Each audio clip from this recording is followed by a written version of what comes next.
ሰላም ሰላም ቤተሰብ እንዴት ዋላችሁ? እንደምናመሻችሁ እንደምንቆያችሁልኝ አለው እግዚአብሔር ይመስገን። እንግዲህ ጨረቃዎቻችን ዛሬ ጭራሽም ቀሩ ማለት ነው። ሶስት ቪዲዮ በአንድ ቀን ቀርጸው ይህ ሁሉ ቀን እረፍት ለመውሰድ ነው ወይስ እንዴት ነው ነገሩ? ባይዘው ያስፈልጋቸዋል፣ እረፍት ያስፈልጋቸዋል፣ ጊዜ ያስፈልጋቸዋል። በዛ ላይ 4 ቀን 5 ቀን ተራርቀው ቆይተው ነበረ። አይፈረድባቸውም ቢቀሩም ማለት ነው። ማለት አሁን ሶስቱ ቪዲዮ አንድ ቀን ነው የተቀረጸው፣ ትላንትናና ዛሬ ማለት ነው። 2 ቀን ነው፣ 3 ቀን አይደለም።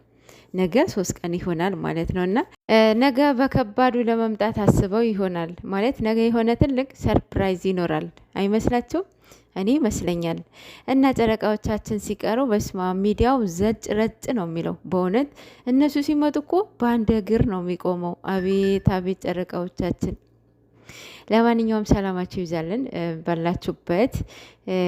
ያው ባጠፈው ጥሩ ነበረ፣ በአንዱ ብቅ ብትሉ ጥሩ ነበረ። ጭራሽም እኮ እንዲህ 3 ቀን አይመጣውም፣ ይመጣዋል አይመጣውም።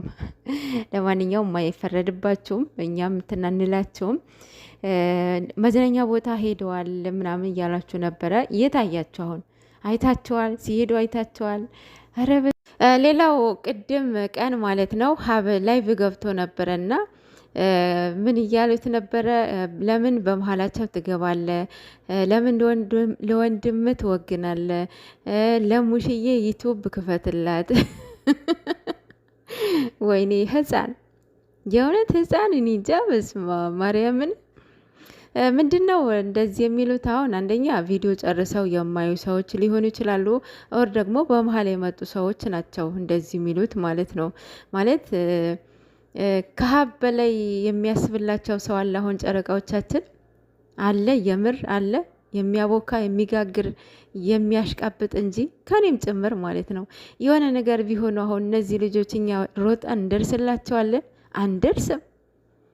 እንዴ ምንድን ነው? ከቤተሰብ በላይ እኔ ላስብ አላችሁ? ሳ ተው እንጂ።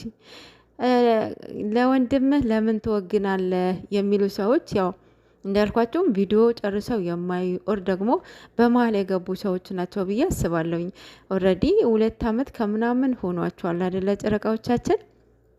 በዛ መሀል ብዙ ጊዜ ተጣልተዋል፣ በቃ ብዙ ጊዜ ተጣልተዋል። ግን ደግሞ አንድም ቦታ አንድም ቪዲዮ ሀብን ለወንድሙን ወግኖ ሲያወራ አላየንም። እንግዲህ ያላየነው ቪዲዮ ካለ አምጡልን።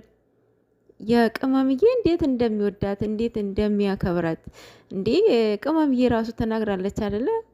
ሜቢ የኢንተርቪው ቪዲዮ አላየችውም ማለት ነው። ቅመሜ ቤት የተለቀቀውን ሀብ እንዴት እንደሚወዳት እንዴት እንደሚመክራት ስትናገርለት አላያችሁ?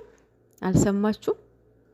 እና ተው የእውነት እነዚህ ልጆች ሰውን አናሳጣቸው። የእውነት ከወደዳቸዋቸው የሚወዷቸውን ሰዎችን አክብሩላቸው። በእውነት ለምሳሌ ብሩኬን የምትወዱት ነገር ከሆነ የሚወዳትን የሚያፈቅራትን ሰው አክብሩለት። ቅመምዬን የምትወዷን ነገር ከሆነ የምትወደውን የምታፈቅረውን ሰውን አክብሩለት። በቃ ይሄ ነው መወደድ ማለት ነው። የመውደድ ያለመውደድ ራሳችን ምርጫ ነው። ግን ሰው በመሆኑ መከበር አለበት አይደለም? እንዲህ ሰው ናቸው፣ አይሳሳቱም ማለት አይደለም። ሁላችንም እንሳሳታለን። ሲሳሳቱ እንደ እንትን መዘረር ይሄ ፌራ አይደለም። ይህ ታዲያ ምን መወደድ ይባላል? ታዲያ ከወደዳችሁ ከነ ማንነቱ ነው መውደድ አለባችሁ። ሲሆን እንደዛ መሆን የለበትም። እኔ ጨረቃዎቼ ሁለቱም ለእኔ አንድ ናቸው።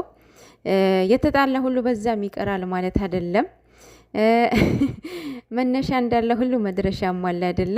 ጨረቃዎቻችን ስራቸውን እስኪጨርሱ ድረስ መታገስ በጣም በቃ አለ አይደለ? ትዕግስት የለንም አብዛኞቻችን። ብስማ የእውነት ትዕግስት በጣም እጥረት አለ። እንግዲህ እግዚአብሔር ይርዳችሁ ትዕግስት የሌላችሁ ሰዎች ማለት ነው። እንግዲህ እነሱ ያው ፏፈሽ ብለው ፍቅር በፍቅር ሆነው መጥተዋል። እናንተስ? የእውነት አንዳንዴ በማስተዋል በማገናዘብ ብናወራ ጥሩ ነው ብዬ አስባለሁኝ። ባለፈው ቅመሜ ራሱ ዲስክሪፕሽን ላይ የጻፈችው ምን ነበረ? ከኤ እስከ ዜድ የማያውቅ ደደብ ስለኔ ማወቅም ሆነ መገመት አይችልም። እንደዚህ ብላ ጽፋ ነበረ ቅመሜ ማለት ነው። በዚህ ጽሁፍ ጥያቄ ልጠይቃችሁ እስኪ ከፍቅረኛችሁ ጋር በጣም የምትዋደዱ ፍቅረኛሞች ናችሁ እና ወንዴ ተለያያችሁ፣ ተጣላችሁና ተለያያችሁ፣ ግን ደግሞ መታረቃችሁ አይቀርም። ለጊዜያዊ ነው የተጣላችሁት እና የሆነ ሰው በጣም ስለሚወድሽ በጣም ከእህቱ በላይ ስለሚያይሽ ብቻ የሆነ ወንድ ቢልክልሽ ከሱ ጋር ህይወትሽ ትቀጥያለሽ፣ ትቀበያለሽ። አንቺ ኦልሬዲ ትታወቂያለሽ። አንቺ ግን ያንን ሰንበዴ አታቂውም፣ ትቀበያለሽ። አያችሁ አይደለ?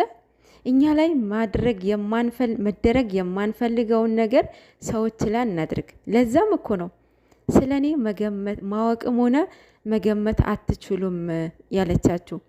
ሌላው ደግሞ በጣም እያሳቀኝ የነበረው ምን ነበረ መሰላቸው? ለሙሽዬ ዩቲዩብ ክፈቱላት የሚል ማለት ነው። ወይኔ ወይኔ፣ ህፃን ማለት ነው፣ የመጨረሻ ህፃን ራሱ እፎ ስትሉ ያውቃል። እና ህፃን ናችሁ በእውነት። እሙሽ አሁን ዩቲዩብ ቢከፈትላት ዩቲዩብ ትስራ? አሁን እንደዚህ ስታስቡ፣ ኧረ ተው ግን ተው፣ ህፃናት ትኑ፣ ተው እንጂ